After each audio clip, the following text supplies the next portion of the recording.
All right, now that we've learned how to set up a Turnitin assignment and what it looks like from the student side, let's take a look at the grading features. I'm in the assignment inbox in an assignment, and this is what it will look like when a student uploads their paper, and of course the other students will populate here. Huckfin has uploaded a PDF, this is his timestamp, and this is what it looks like if a student has not viewed your feedback. It will have an eyeball with a line through it. If they have viewed your feedback, it will be an eyeball that's green. The pencil icon indicates that it has not been graded yet. And here's a similarity report percentage.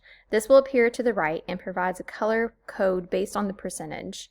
Again, as shared in the student video, the similarity score is a percentage of a paper's content that matches to Turnitin's databases. It is not an assessment of whether the paper includes plagiarized material. In other words, a student who uses quotes might get 20%, but it's not considered plagiarized. A student who copies a few sentences word for word might get 20%, but it is plagiarized. The tool just provides the resources to you for determining if something was intentional. So I'm going to click here. It's going to open the similarity report, but it's also opening the grade features as well. It is color coded, so the red, anything in red is going to match to the similarity report. So I'm going to go over here and I'm going to click on 60. And that's the percentage for the match overview. And here's that source that it matches, and it's highlighted over here.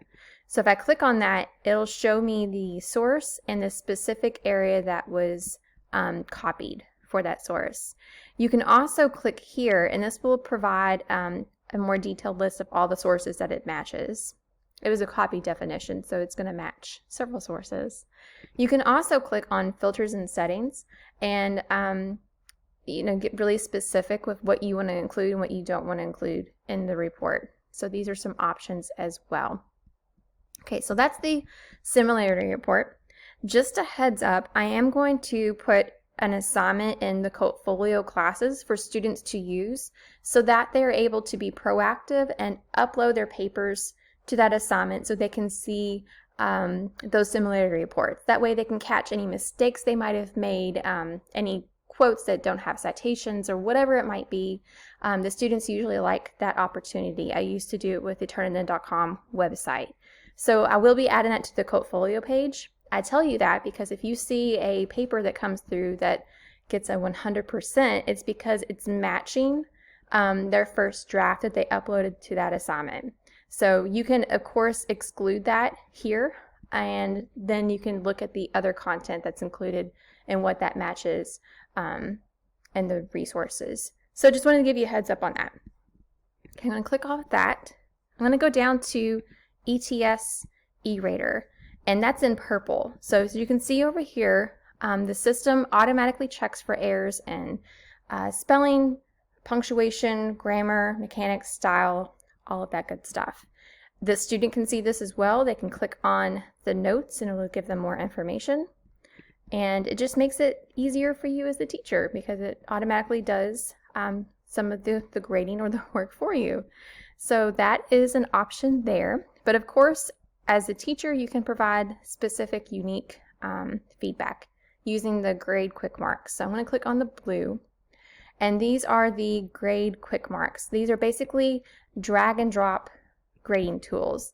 So if there's improper citation or a missing citation, I can add that here. It's already marked as missing punctuation, so I really don't need to add that there. I can click on the paper and let's say there is a photo below. Okay, so I'm going to click on the T for text and you type your comment there, and that's basically it. Oh, if you want to add a strike through, you just highlight the text and then click on strike through. You also have some more feedback options over here to the right. If you click here, you can add a voice comment by clicking on the record button. It'll record your voice comment. That does save some time as well. And then you can also add a text comment for just like an overall comment over here on the right as well. There is also a rubric tool that you can use that you can load. It will show up right here. You can load this for any assignment. It's very similar to the rubric tool in Schoology. I really like the convenience of it for grading, and of course it will auto tally your points and enter that score here. And I'll include more information about that in a link on the PD page if you want to reference that. Close that. Now that you provided your feedback, you just go to the top here, you add a score, and that's it. It automatically enters that score into the gradebook. And then you would just click on the next arrow to go to the next student for grading. All right, so that's it for the grading features and the integration tool.